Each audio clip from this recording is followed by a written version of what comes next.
बारे में क्या बोलेंगे? दर्शन खोलने वाले हैं क्या? पहले दर्शन खोलवा लो, फिर नहीं तो मुझे बहुत परेशान करो। मिशन में जाऊंगा, मिशन में जाऊंगा। हाँ, खुशखबरी दें, थोड़ी देर 15 मिनट बाद में देते हैं। हाँ, खुलने ही वाले हैं। हरि शरणम। मेरे हाथ से देख के वापस छीनने लगते होता है, क्या बात है? हरि शरणम, हरि शरणम, हरि शरणम, हरि शरणम, हरि शरणम, हरि शरणम, हरि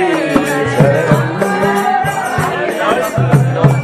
सखे सब प्रेम से बोलो हरि शरणम।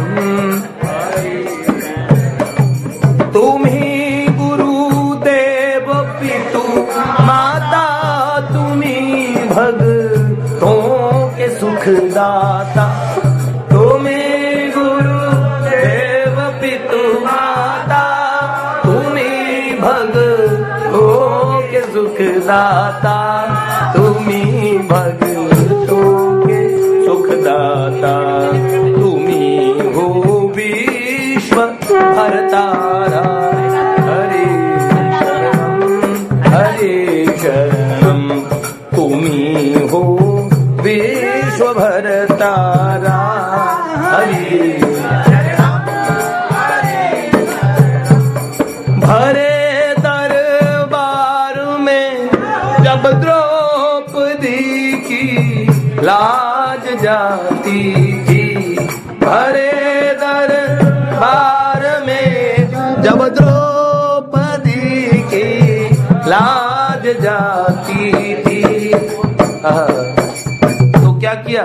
विकल होकर के उच्चारा हरि शरणम, हरि शरणम। विकल होकर के उच्चारा। क्या नाम बोला द्रौपदी जी ने? हरि शरणम। फिर रिजल्ट क्या हुआ? राधेश्याम। फिर क्या हुआ? बचाई लाज द्रौपदी की, लगा दी चीर की ढेरी। बचाई लाज द्रौपदी की, लगा दी चीर की ढेरी। लगा दी चीर की ढेरी। लगा दी चीर। कितना साड़ी भगवान ने सप्लाई कर दी। बताऊं क्या हुआ? दुशासन खींच के हारा। हरि शरणम, हरि शरणम। दुशासन खींच के हारा।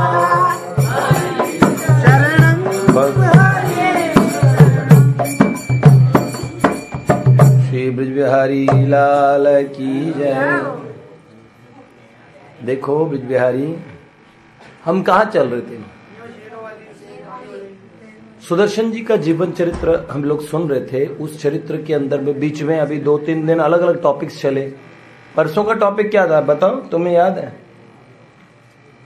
किसको याद है? अब देखेंगे स्मृति। ठाकुर जी रागी और भोगी, राग और भोग। और कल का विषय क्या था? कल तो प्रिय सिंघम का विषय था, पर था नहीं तू है? कल तो भगवान महादेव का पता नहीं क्या दिन था। दोपहर की क्लास के अंदर में महादेव भगवान शिव की बात हुई, और कल रात्रि में भी है। वैसे विषय क्या था कल का? भगवान में दृष्टि दोष है, निकट दृष्टि दोष। नजदीक वालों की कमियां वो नहीं देखते, ये भगवान की। और दूर वालों की कमी। नजदीक कौन है? भगवान की। सारी दुनिया तो नजदीक है, लेकिन जो भगवान की शरण होता है वो नजदीक माना जाता है। कई लोग तो आपके अपने जीवन में भी आप पाएंगे बहुत नजदीक होते हैं, पर वो दिल से बहुत दूर होते हैं। किसी ने मुझे बोला कि हम गुस्से में चिल्ला चिल्ला के क्यों बोलते हैं। ये भी हमारे प्रिय मित्र ने हमें बताया। बहुत दिव्य ज्ञान इनसे अक्सर मुझे मिलता रहता है। साल में हम 4 या 5 महीनों गैप पे जब मिलते हैं तो हम मुझे ढेर सारी ज्ञानवर्धक बातें बता के जाते हैं।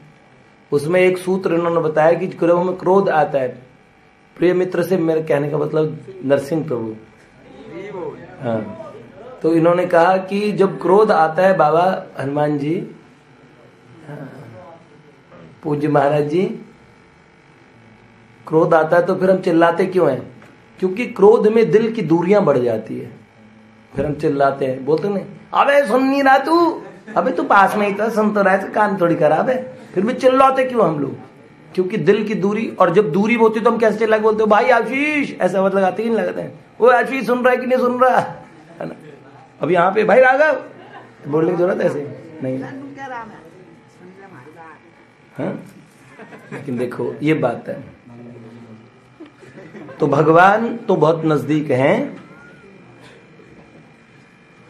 और तब भी वो उनसे दूर है, इतने दूर है जो भगवान, है? वैसे तो बात सही है, श्याम ते तो दूर नहीं, ठाकुर जी तो आपसे दूर है ही नहीं, है? श्याम ते तो दूर नहीं, तेरा भी कसूर नहीं, वेखण वाले अख जेड़ी ओदे विच नूर नहीं। बिहारी जी, जिन आंखों से देखा जाता है उन आंखों में नूर नहीं है। जहां बजाना चाहते वो तो तुम बजाते नहीं है, ऐसे तैयार ही बैठे रहते धमाका करने के लिए, है? कमाल है, वाह भाई वाह। तो अभी तक हम सुन रहे थे सुदर्शन सिंह चक्र जी का चरित्र। मैं बताऊं तुम्हें छोटे भैया, एक ऐसे भक्त की कहानी जिन्हें भगवान मिले। अभी आज से 15-20 साल पहले उन्होंने धरती छोड़ी और ठाकुर जी की नित्य लीला में शामिल हो गए। तो भगवान की प्राप्ति के बाद कैसा निश्चिंत जीवन हो गया उनका, ऐसी बहुत सारी घटनाएं हम लोग सुन रहे थे, हैं? उसी घटना में हमने सुना भगवान बड़े कौतूहली है, और जो नित्य जिनके हृदय में श्याम सुंदर रहते हैं उनको फिर किसी बात का भय नहीं। भगवान का नाम है भयहारी। भगवान क्या है? भय को हर लेने वाले हैं। ऐसे ऐसे भक्त हुए हैं भैया, ऑपरेशन कराया,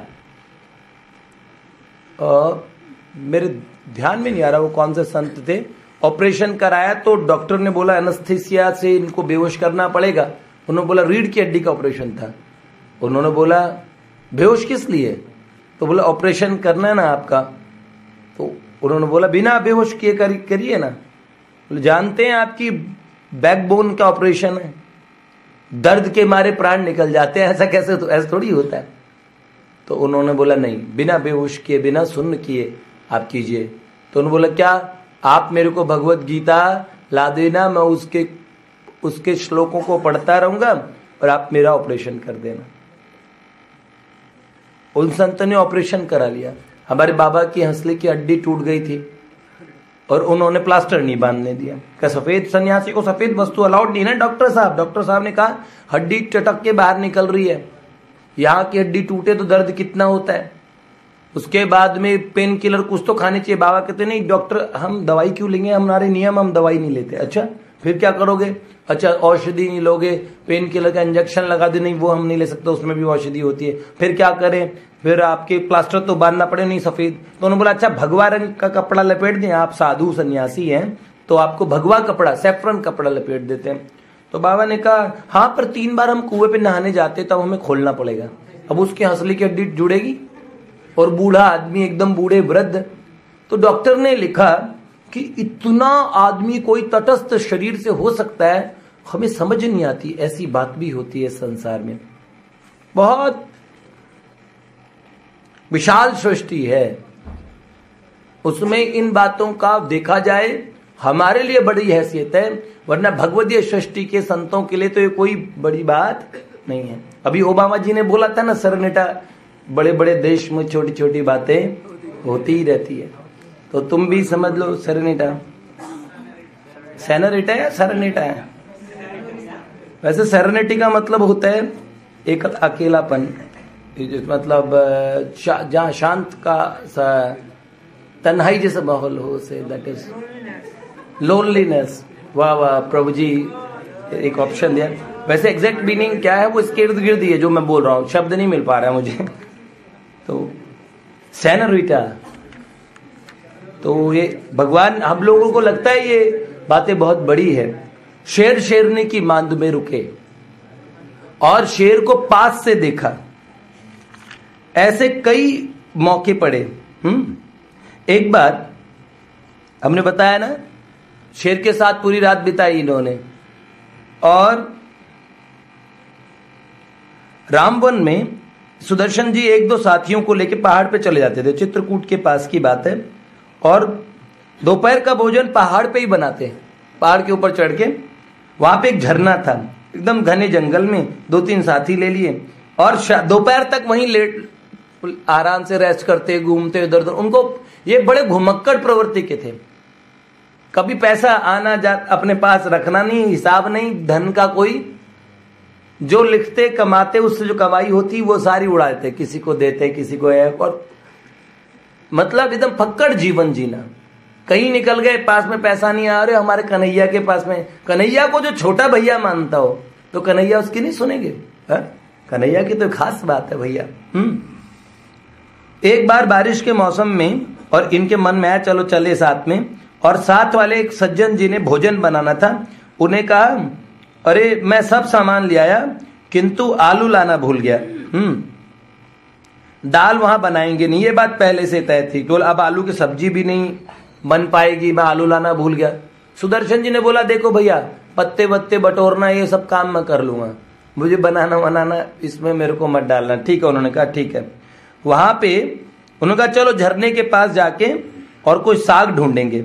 वहां पे कोई सब्जी तो नहीं मिली जंगल में, पर एक खट्टे खट्टे पत्ते मिल गए, उनमें मीठा कुछ चीनी वीनी मिला, खट्टी मीठी चटनी बना ली, और बोला यहाँ भी पराठे बनाएंगे गर्मा गर्म, जंगल में जो पिकनिक करते हैं। तो ऐसी चीजों उन्हें बड़ी पसंद थी। बच्चे देखो क्यों, वो आयु में बड़े होते जा रहे थे, पर भीतर में वो कन्हैया के आयु वर्ग के थे, अंतर में तो वो बालक ही था। कभी कभार कई संत गोपी भाव की उपासना करते हैं, तो वो ऊपर से ही पुरुष होते हैं, भीतर से एकदम वो गोपी स्वरूप होते हैं। वैसे गोपी को पुरुष और स्त्री शब्द से नापना ये गलत बात है, हम समझ नहीं पाते। ऐसे तो बहुत सारे पुरुष होते हैं जो भीतर से स्त्री जैसे होते हैं, तो आप उन्हें गोपी बोलोगे, ऐसे मत बोलना भैया। हाँ, भाई जी जैसे मर्यादित व्यक्ति, जिनकी संतान तक भी इतनी पवित्र बाई जैसी, उन महात्माओं को बाहर से पता नहीं लगता था, पर भीतर से वो गोपी भाव की उपासना करते थे। किसको पता है? इतने बड़े बड़े आचार्य प्रभुपाद जैसे, जिन्होंने लोहा मनवा दिया बड़े बड़े विद्वानों को, वो भगवान की, और सब भीतर भाव से, ये सब गोपी भाव की उपासना है। तो इसको उससे जोड़ना नहीं चाहिए, लेकिन अंतर से वो उसके वही भाव होते हैं। बाबा जब समाधि से, क्योंकि भगवान की लीला में चले जाते थे, शरीर यहीं रह जाता था। जब आंखें खुलती थी उसके बाद में दाढ़ी मूछ वाले लोगों को देखता है कितने बुरे बुरे, बाबा घबरा जाते थे दाढ़ी मूछ वाले लोगों को देख के। होता है कि नहीं होता? मुझे समाधि तो नहीं लगती, पर दाढ़ी मूछ वाले तुम लोगों को मैं भी देखा तो मैं भी घबरा जाता हूँ, इतने दाढ़ी क्यों रख रखी यार, हटा दे। होता है कि नहीं होता? कई हैं भक्तवत्सल भगवान की जय। तो भैया खट्टी मीठी चटनी बनाई, पराठे बनाए, और जंगल में पत्तों पे भोजन बड़ा अच्छा लगता है। सबके सम्मुख पत्ते रख के सामग्री परोस दी। सुदर्शन जी ने कहा चलो अब हम लोग भोजन पाते हैं। कन्हैया को भोग लगाने के लिए जैसे बैठे, लाल मुंह का एक बड़ा सा बंदर आया, शहद का छत्ता ही लेके आया, पूरा शहद उठाकर तोड़ के वो लेके आया छत्ता, और उसमें भरा हुआ था शहद। इनके पास आके बड़ी समझदारी से बैठ गया। तो सुदर्शन जी ने देखा, बोला भैया ये भोजन के समय आए, इन्हें भी 2 पराठे दो पत्तल पे लगा के। ठीक है, रसोई बनाने वाले की वैसे हिम्मत तो नहीं होती बंदर को पराठे दे सीधे हाथ पे, क्या पता हाथ पे काट खाए। लेकिन सुदर्शन जी जो शेर से ही नहीं डरते, वो बंदर से क्या डरेंगे। और एक बार हनुमान जी पहले भी आए थे, मैंने बोला था ना चित्रकूट में, हनुमत धारा से आते समय 2 पैरों पे चल के हनुमान जी ने हाथ पकड़े और उनके जेब जो उनके झोले में से चने निकाल के 2 मुट्ठी खाए और फिर भगवान हनुमान जी अंतर ध्यान हो गए। ठीक है, तो इसलिए उनके लिए तो बंदर मात्र को देखते थे, हनुमान जी का स्वरूप समझ के खुश हो जाते थे। तो उन्होंने कहा इनको जरा दो, इनको भी 2 पराठे। अब उन्होंने रसोई बनाने वाले ने 2 पराठे देने के लिए हाथ आगे बढ़ाए, तो बंदर ने भी हाथ बढ़ा के आदर पूर्वक उन्हें ले लिया। अच्छा, अब पराठे भूमि पर रखकर दोनों हाथ से शहद का छत्ता मोड़कर उसने 2 टुकड़े किए, छत्ते के 2 पीस कर लिए। ठीक है, और करीब करीब बराबर बराबर, और एक टुकड़ा उसने सुदर्शन जी की पत्तल पे डाला और दूसरा टुकड़ा और पराठे लेके चला गया। अपने पराठे लिए, अपना बाकी का आधा हिस्सा सुदर्शन जी को दे गया। कितना शरीफ बंदर। क्योंकि वो हनुमान जी को दादा कहते थे, बड़े भैया। राम जी को भी अपने माता पिता के समान मानते थे। तो अभी भोजन किसी ने प्रारंभ नहीं किया, एक सज्जन पास बैठे थे ना, उनका लगता है हनुमान जी हमें शहद देने आए थे। तो सुदर्शन जी ने वो छत्ता निचोड़ा तो कम से कम 1.5 पाव शहद निकल गया। सबने शहद पराठे खाए। ये लोग भोजन करके जहां बैठे थे, वहां जिस मार्ग से लौटना था उस मार्ग पर छोटे छोटे लाल मुंह के बहुत सारे बंदर उछल कूद कर रहे थे, पर किसी का ध्यान उस तरफ नहीं गया। जंगल में भी ऐसा ही हुआ। उस समय वहां पे कोई ऐसा पेड़ नहीं था जिन पे और फल उगते थे। उस ऋतु के अंदर तेंदू का एक पेड़ होता है, उसमें तेंदू का फल नहीं उगता उस ऋतु में, जिसमें सुदर्शन जी वहां थे। लेकिन उन्होंने कहा कि भाई मेरे तो तेंदू का फल खाने की इच्छा हो रही है। अब जंगल में घूमते घूमते आगे देख रहे, इस मौसम में तेंदू मिलते ही नहीं, होते ही नहीं। तो देखा एकदम बंदर उछल कूद मचा रहे एक पेड़ पे, पर वो बंदर उसका एक फल भी नहीं तोड़ रहे। वो कौन सा देखा, तेंदू से एकदम पके पके तेंदू, एकदम हरा भरा पेड़, उसमें इतने सारे फल लगे हुए। सब ने इतने मतलब जी भर के खाए हैं। अब और बहुत सारे उठा के भी ले गए। बाद में उन्होंने कहा उस समय खाते समय तेंदू इतने मीठे लग रहे थे, बाद में जब घर लेके आए ना तो वो उनकी वो मिठास वगैरह सब चली गई। तो उन्होंने कहा देखो ये वन जंगल में जब आए ना तो हमारे हनुमान जी को लगा कि हमारे जो इतने सारे भाई लोग आए हैं इनकी पहुनाई करनी चाहिए। तो हनुमान जी ने सारी व्यवस्था की, कभी छाता लेके आए, छत्ता लेके आए। हाँ, नहीं तेंदू के फल खाते, पके हुए होते हैं प्रभु जी, नहीं पका हुआ भी होता है, मीठा होता है, खाते हैं। राम मानस की लीला में भी है, भगवान के लिए तेंदू के फल लाते हैं और चित्रकूट के आदिवासी। नहीं भगवान के लिए नहीं, लोग खाते हैं तेंदू के फल, खाते हैं तेंदू के फल खाए जाते हैं, पकने के बाद खाए जाते हैं, वरना कड़वे होते हैं। हाँ, और भैया शरभंग चित्रकूट जी की यात्रा हम लोगों ने, हरदास जी और मैंने की, ये तो आ चुके थे उस दिन। उससे अगले दिन हम गए जंगल में, अनसुईया जी। तो उस स्थान पे गए, वहां पे जंगल के बीच में मतलब कोई रास्ता बताने वाले नहीं, ऐसे मार्ग में, और उन्हें कोई उपयुक्त स्थान नहीं मिला जहां रात में रुके। लोगों ने कहा भाई रात में अगर आप यात्रा करेंगे तो यहाँ पे रात में शेर आता है, बहुत सारे शेरों से भरा पड़ा एरिया था। लोगों ने बहुत समझाया। रास्ते में उन्होंने देखा टॉर्च की रोशनी से तो गीले शेर के चलने के निशान वगैरह सब बने हुए थे। वहां आगे जंगल के अंदर प्रवेश करते करते और उन्होंने देखा एक बड़का नाम का कोल आदिवासी, उसको साथ ले रखा था, एक रामेश्वर दास जी रामायणी, एक सुदर्शन जी, ये 3 लोग थे। जंगल में आगे चले ही जा रहे हो, सुदर्शन जी के पीछे पीछे बेचारे वो भी नक। उन्होंने कहा ये चलेंगे तो हम भी तो चलेंगे। अब उन्हें डर लगे ही ना, पर बाकी लोगों को तो डर लगता है ना। वो भील बेचारा रास्ता बताता चल रहा था, बार बार समझाता हुआ चल रहा था कि देखो शेर आता है, ऐसे मार देता है आदमी को, हाँ चलो। अब उस वहां पे रास्ते के अंदर उन्हें वो रामायणी जी ने बोला ऐसी ऐसी बदबू आ रही है जैसे है ना शेर के पिंजरे के पास आती है चिड़ियाघर में, है। तो उनकी बात सुन के सुदर्शन जी ने ध्यान किया और गंध आ रही है। हाँ, अभी इतना गहरा अंधकार था कि 2-4 हाथ की चीजें भी नहीं साफ दिखती थी, केवल आभास मात्र हो रहा था। तभी सुदर्शन जी ने कहा ये रहा। बोला तो उनकी तो सांस ही रुक गई, जो साथ में थे बेचारे, हैं।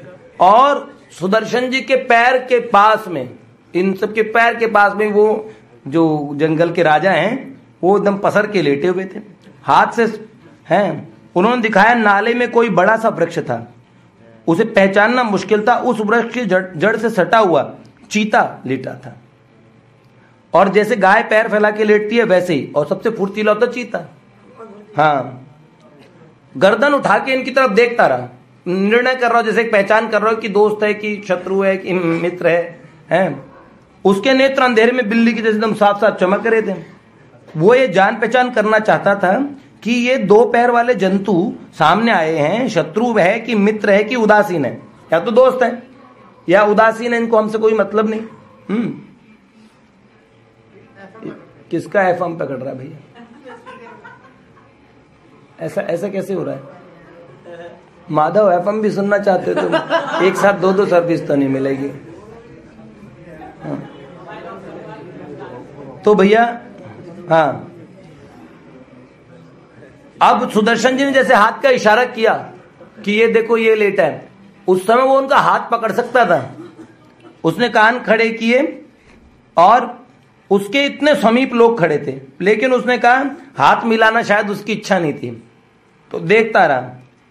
हाँ, सिर उठा के मुआयना करता रहा। सुदर्शन जी सामने थे, रामायण जी स्वयं आगे बढ़ते, और अगर वो बीच में होते तो तेंदुआ उन्हें जरूर खा लेता, क्योंकि जो भयभीत तो आता ना आदमी, उसे देख के नर्वस आदमी कुछ ना कुछ एक्टिविटी ऐसी करता है। सुदर्शन जी ने बोला डरिए मत, लगता है ये खा पी के रेस्ट कर रहा है, अब इसका पेट भरा हुआ लगता है, तो अगर इसे छेड़ा नहीं जाए तो उठेगा भी नहीं। हाँ, लेकिन ये बड़का कोल है ना, वो पीछे पीछे आ रहा है, वो इसे देखेगा और जरूर ऐसी कुछ हरकत कर देगा कि ये चौंक के हमला कर सकता है।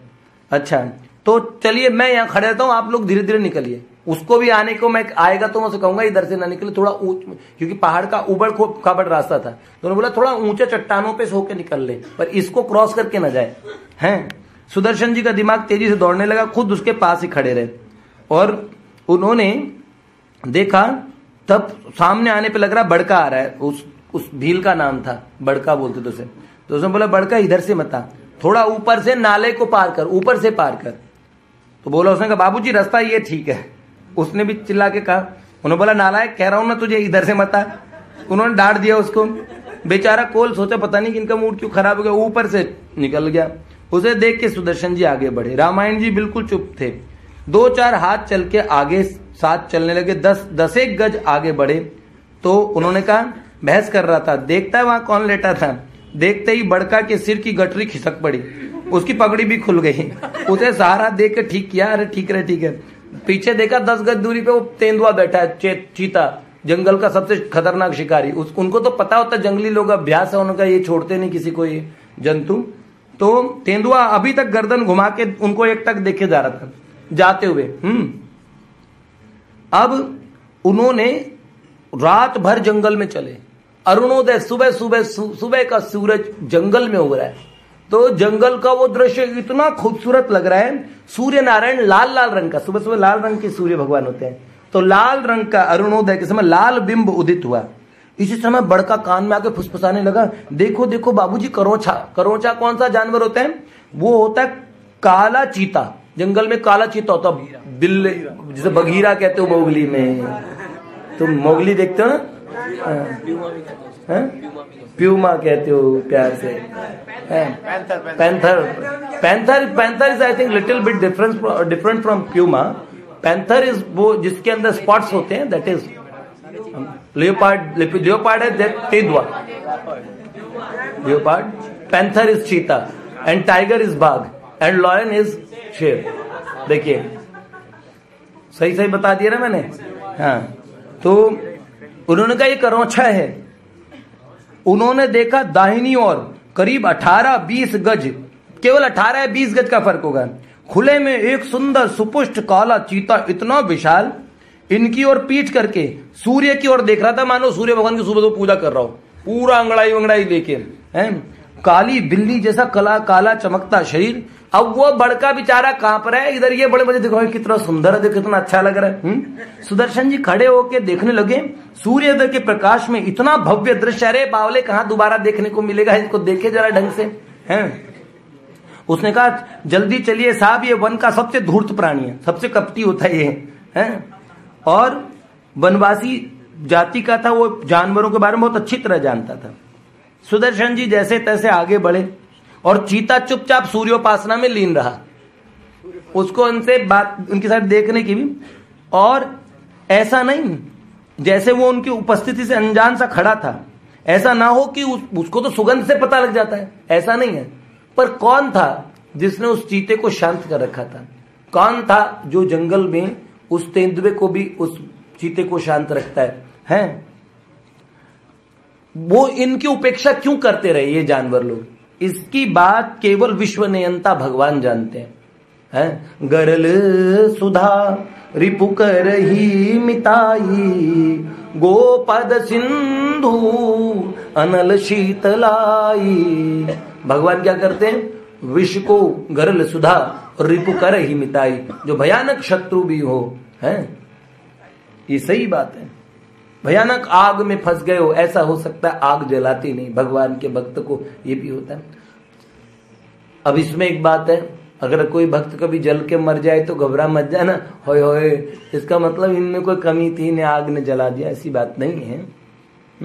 राजा परीक्षित को तक्षक ने दसा, बहुत अच्छे भक्त थे परीक्षित, जिनको बचपन में भगवान ने बचाया था गर्भ में, क्या दोबारा नहीं बचा सकते थे? एक श्राप ही तो मिला था, ब्रह्मास्त्र तो छोड़ा था बचपन में उनपे, पर परीक्षित बच गए। पर अब परीक्षित बचना ही नहीं चाहते थे। एक समय आता है ना, भगवान अब मुझे बुला लो, आना अवश्य आना, नहीं शाम भूल जाना, राधे को बाद में हो जाएगा। फिर प्रातम से निकले, ब्रज बिहारी की जय बोलो, मृदंगधारी की जय।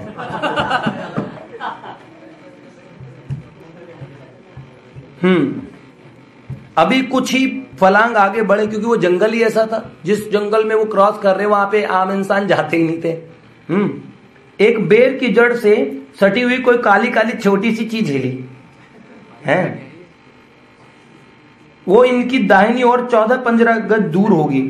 रामायणी जी ने बोला, अरे अरे रीछ का बच्चा है, भालू का बच्चा, रीछ जानते हो जंगल में तो रीछ का बच्चा है, अरे इसे हम पकड़ सकते हैं।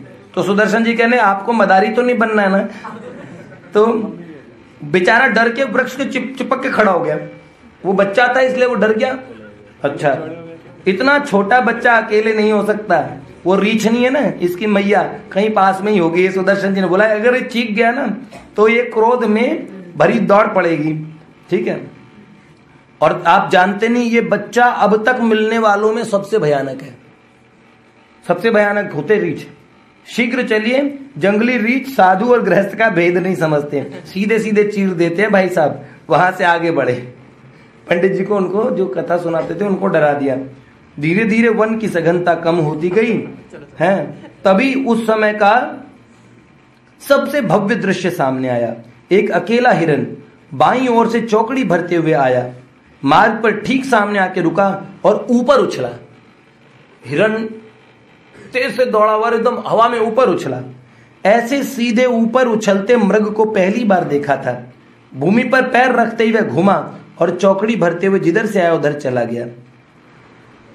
हैं इतने एक बार भटकते हुए और जंगल में रास्ता भूल गए थे। उस समय किसी ने आवाज लगाई कि भैया जिस रास्ते से तुम जा रहे हो, अत्रि अनसुईया जी के रास्ते में, ये रास्ता वो नहीं है, ये रास्ता दूसरा रास्ता है, जंगल में भटक जाएंगे, घूमते रहेंगे, रास्ता उधर से जाओ। तो उसने पूछा भील ने, यहां तो कोई इंसान रहते नहीं इस इतने जंगल में, कौन? तो आवाज दी, उसने अपनी भाषा में पूछा भी, आप हैं कौन, कैसे? उन्होंने उत्तर नहीं दिया। सुदर्शन जी के लिए तो ये अंतर में एक ही बात थी कि जो भी कोई करता है उनका कन्हैया ही करवाता है या स्वयं करता है, हैं? एक जंगल, फिर जब अनसुईया आश्रम के पास आए, वहां पे एक मंदिर था हनुमान जी का, जंगल के बीच में, बड़ी बड़ी ऊंची किले जैसी दीवारें उसकी बना रखी। पूछा आश्रम के साधुओं से, ये सब बंद क्यों करा रखा है इस आश्रम को, इतना चारों तरफ से घिरा हुआ है? तो उन्होंने बोला, रात को शेर आता ना, घुस ना जाए, इसलिए दरवाजा बंद कर लेते, आओ आप भी अंदर आ जाओ। क्योंकि वो शेर पानी वानी पीने गया होगा। आश्रम में पीने को पानी नहीं था। सुदर्शन जी ने कहा बाल्टी भर के मैं पानी ले आता हूं मंदाकिनी पे से। उन्होंने बोला मंदाकिनी पे शेर कहीं रास्ते में मिल जाए आपसे। तब भी वो गए, पानी लेके आए हैं। उसके बाद में उन्होंने बोला आप अंदर आके सो जाओ। उन्होंने बोला पर बरामदे तो बाहर भी बने हुए खुले में, वहां क्यों ना सोएं। तो उन्होंने कहा ये बात तो ठीक नहीं भाई, खुला मौत को निमंत्रण देने जैसा स्वामी नारायण के आपने देखा ही, आपने उसमें अक्षरधाम में आप गए होंगे, देखा होगा ना। तब भी बाहर बरामदे में सोए। और सुबह ने पूरे चौक में शेर के पंजों के निशान थे और आराम से ठाठ से सो भी गए। ये कैसे होता है? अनंत इतनी लीलाएं। एक छोटी सी बात और है, मैंने तो कल सुना देंगे। चलो छोटी सी बात सुना दें, छोटी सी सुना दो। मध्य प्रदेश चंबल की घाटी के डकैत बड़े प्रसिद्ध हुए। उनमें सुश्री और एक सुश्री हमारी मायावती जी हैं, एक सुश्री हैं फूलन देवी जी। बड़ा आपने सुना होगा नाम उनका, फूलन देवी जी।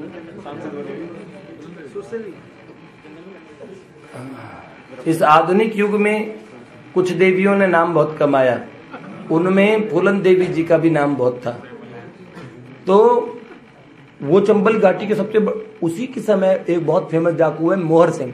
मेरे पिताजी बता रहे, पापा बता रहे थे कि उन्होंने देखा हुआ, उन्हें एमपी में उसमें काम करते थे उसमें मोहर सिंह, ये मलखान सिंह, पता नहीं कौन कौन से थे, इनका बड़ा नाम था।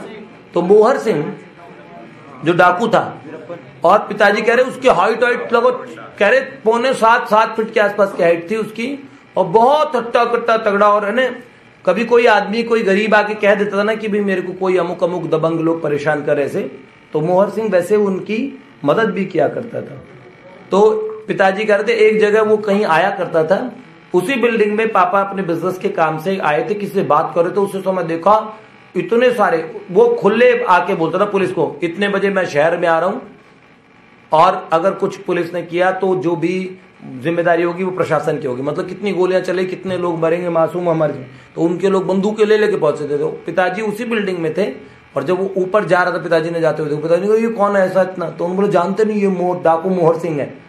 तब मैंने इसमें नाम देखा, पिताजी ने घटना तो हमें बहुत पहले सुनाई थी, तब मेरे ध्यान में तो मोहर सिंह की ये बात इसमें दी हुई है।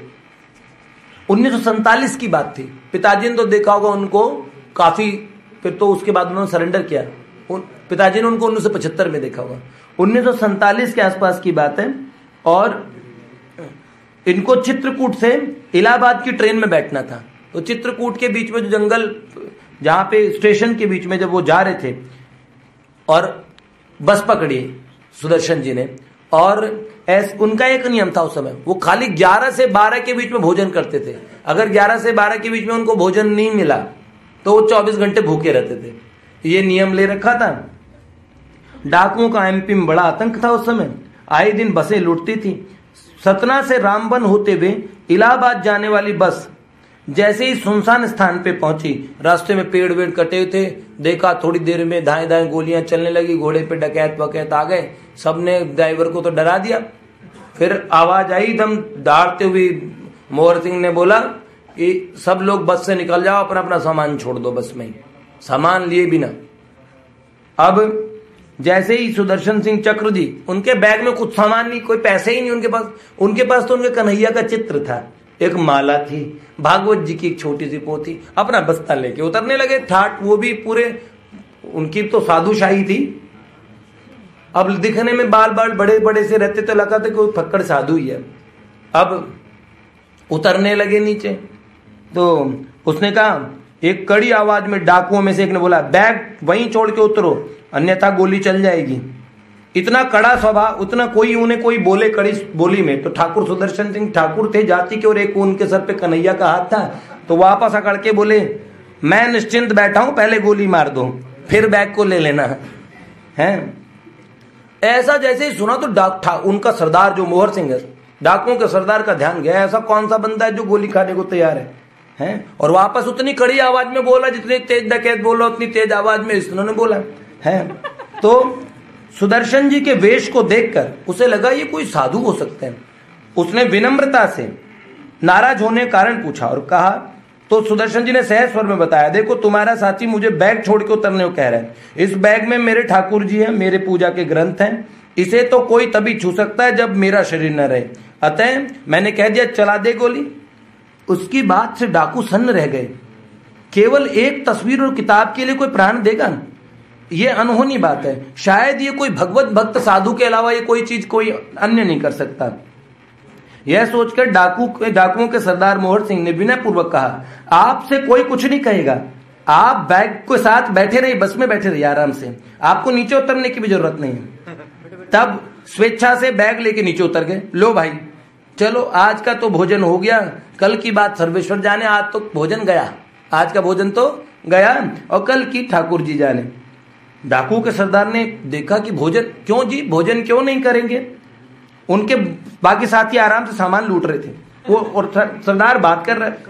तो सुदर्शन जी ने कहा, आजकल एक बार अन्न जल लेता हूं, वो भी 12 बजे से पहले, तो 11 से 12 बजे के बीच में जो कुछ ले लेता हूं हैं। इस समय 10:30 मतलब 10:30 हो गए हैं।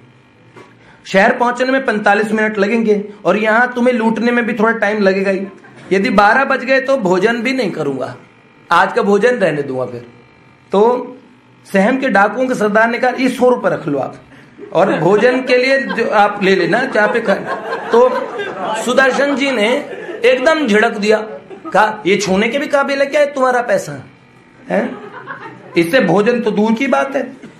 भाई ऐसा कोई सरदार को बोल दे और गोली ना मार दे उनके ठाकुर। सब इतने खूंखार डकैत जो रोज लोगों को मारते हो, लेकिन जिन्हें मरने जीने का डर नहीं, वो ऐसी बात। ऐसे दबंग लोग तो यही तो लोग क्रांतिकारी थे, यही लोग तो भक्त बने।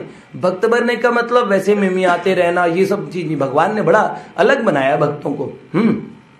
इस बात का डाकू सरदार पे ऐसा प्रभाव पड़ा, उसने अपने साथियों को आदेश दिया, सामान जैसा का तैसा बस में ही छोड़ दो, उतर आओ, आज ये बस नहीं लुटेगी। ठीक है। सवारियों को जल्दी ही बस में बैठने का आदेश देकर ड्राइवर से कठोर शब्दों में धमकाने लगा। ड्राइवर के पास ले जाके बंदूक दिखाई, कैसे भी हो हर हालत में 12 बजे से 15 मिनट पहले तक बस उस स्थान पे पहुंचा देना जहां बाबा खाएंगे। खाने की जगह 15 मिनट पहले बस पहुंच दीजिए, 12 से 15 मिनट पहले। अन्यथा मैं देख लूंगा, जानता हूं तेरी बस इसी रूट पे चलती है, कहीं शहर में भी ढूंढ के निकाल लूंगा तुझे। 15 मिनट पहले बस पहुंचनी चाहिए, इनका भोजन होना चाहिए। ठीक है। और तेरा समाचार बिना बताए मुझ तक पहुंचता रहेगा, तूने क्या क्या किया किसी को बताना मत, कह के एकदम कड़कते हुए चेतावनी दी और कहा, बेटे तुझे तो इसी रास्ते पे नौकरी करनी है, देख लूंगा नहीं तो जल्दी कर, 1 मिनट भी खराब नहीं करना, समझ गया? ड्राइवर ने लंबी सांस ली, हे भगवान बच गए हैं। और यात्रियों ने जान माल की सुरक्षा जान के कृतज्ञता से मन सब जने सुदर्शन बाबा का शुक्रिया अदा कर रहे थे। किसी की आवाज तो निकल नहीं रही थी। उन्होंने यात्रियों से कहा, जगत में सबका जोर देह तक तो है, शासक का, शत्रु का, डाकू का, देवता का, भूत प्रेत सबका देह का ममत्व त्याग, परम स्वतंत्र हम ईश्वर भी कुपित हो बिगाड़ेगा किसका? हम परम स्वतंत्र है, ईश्वर भी अगर बिगाड़ेगा तो हमारा क्या बिगाड़ लेगा? बताओ किसका बिगाड़ेगा? आत्मा का कुछ बिगड़ नहीं सकता, जो बिगड़ेगा शरीर का है, और भगवान के तो हम तो भगवान के ही हैं। इसलिए भक्तवत्सल भगवान की। किसी का जन्मदिन तो नहीं है आज? अंग्रेजी की कक्षा है, पता है ना? बुक नहीं लाए ना? मैं लाया। हाँ मैं ले आया। हाँ एक खुशखबरी दे दें, माधव की गाड़ी आई है और जो आज ड्रेस माधव ने ऐसी पहनी, ऐसे कलर की गाड़ी लेके आए। आज हम ये सोच रहे थे गाड़ी का कलर भर रहे थे उसमें, तो उसमें लिखा रेड, और वो गाड़ी का नाम, आप गाड़ी को देखो, आप निकलेंगे तो लग्जरी गाड़ी है माधव की, तो वो तो जो भी है बड़ी खुशी की बात है कि माधव है ना। हम सोच रहे थे, हम लोगों ने नहीं, हम लोगों ने चॉइस भी नहीं की। हम लोग जो गाड़ी ले रहे थे ना, उस गाड़ी की बजाय जब पता लगा ये गाड़ी राधा माधव ठाकुर जी के लिए जाने वाली है, तो उस सज्जन ने कहा, अब आप ये गाड़ी मत खरीदिए, आप भगवान के लिए ये गाड़ी लीजिए। और उसके कलर वाला सब चॉइस अचानक भगवान ने तय कर रखी थी। और अब आज ठाकुर जी ने कपड़े भी वैसे ही पहने जैसे अपने जिस रंग की गाड़ी ली। गाड़ी बड़ी प्यारी है। इस कॉर्नर पे जब जाएंगे, वो बुआ जी वाला घर है ना, वो नई गाड़ी आपको दिख जाएगी, उस पर रिबन वगैरह सब लगाए। ठीक है, तो माधव की गाड़ी है। अब वो, हाँ वो भी माधव दासी है। हाँ देखो भैया, ये क्या सेठ जी का विचार है, व्यापार कैसे करें। सेठ जी ने बताया व्यापार ऐसे करो जहां सस्ती चीजें मिले वहां से ले आओ और जहां जरूरत है वहां बांटो। जितनी रकम खर्च हुई, कितना ब्याज आपका पड़ा और निर्वाह कर कितने से होता है उतना नफा भी रखो। ये भाव रखो कि ग्राहक के रूप में भगवान ही आए हैं। अपना ब्याज भी निकालो, अपना कमाई का हिस्सा भी निकालो, सब चीज ईमानदारी से करो। अपने साथ भी बेईमानी मत करो, अपने आप को भी ठगाओ मत। आपको भी तो अपने घर का काम चलाना है, लेकिन ऐसा नहीं और आदमियों को काट दिया 2 रुपए की, 2 रुपए की 20 की पड़ी। भाई साहब आप तो अपने सगे हैं, आपको तो है, आपको मैं बस 20 रुपए 50 पैसे में दे रहा हूँ। आप तो इतने खुश हो रहे हो, 50 पैसे को हमारे कितने आप भाई? अच्छा 50 भी छोड़ देता हूँ, आप तो अपने घर के 20 में ही दे दो। 20 की 20 में, जानते हो 18 उससे खा रहे हो जो आपके अपने हैं। ऐसा मत करो है। सेठ जी ने एक प्रवचन में बोला, प्रश्न, व्यापार में झूठ कपट, इनकम टैक्स, सेल टैक्स, चोरी आदि के रहते हुए मुक्ति का रास्ता बताओ। कह रहे हैं हम सब चोरी वोरी कर ले, सेल टैक्स, इनकम टैक्स और व्यापार में झूठ कपट सब करते हुए फिर मुक्ति का रास्ता बताओ। सेठ जी ने कहा याद रखो, ये जो कर रहे हो ये खराब चीज है, और भगवान का भजन ध्यान नित्य निरंतर करते रहो तो ये सब बातें अपने आप छूट जाएगी। जैसे सूर्योदय होने से अंधकार का अपने आप नाश हो जाता है। एक महापुरुष ने जब देखा तब कमबख्तो ये काम छोड़ोगे नहीं, अच्छा फिर करो, भजन मत छोड़ना। क्यों है? क्रोध न छोड़ा, झूठ न छोड़ा, नाम जपन क्यों छोड़ दिया तूने। एक कई लोग ऐसे बोलते ना, देखो मंदिर तब आएंगे एक दिन मैं शुद्ध बन के आऊंगा, तो मैं डिस्को में शुद्ध होके आएगा कम वक्त। ऐसे बोलते हैं ना, एक दिन मैं शुद्ध हो जाऊंगा ना, पवित्र हो जाऊंगा तब मैं आऊंगा।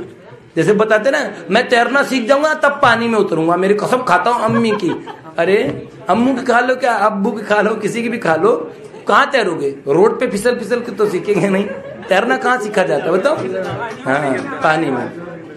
मन को प्रभु के साथ जोड़ दो। भाई जी का विचार सुन लो, जहां प्रभु जाए वहां मन जाए, और जहां मन जाए वहां प्रभु साथ रहे। क्षण क्षण का हिसाब रखो, एक पल के लिए भी प्रभु के साथ मन के संयोग को न टूटने दो। और बार बार टूटेगा तो बार बार याद दिलाना, अरे मन भगवान के चरणों में स्थिर हो जा। भक्तवत्सल भगवान के बारे में क्या बोलेंगे? दर्शन खोलने वाले हैं क्या? पहले दर्शन खोलवा लो, फिर नहीं तो मुझे बहुत परेशान करो। मिशन में जाऊंगा, मिशन में जाऊंगा, ये जाऊंगा। हाँ खुशखबरी दें, थोड़ी देर 15 मिनट बाद में देते हैं। हाँ खुलने वाले हैं। हरि शरणम। मेरे हाथ से देख के वापस छीनने लगते होता है, क्या बात है? हरि शरणम, हरि शरणम, हरि शरणम।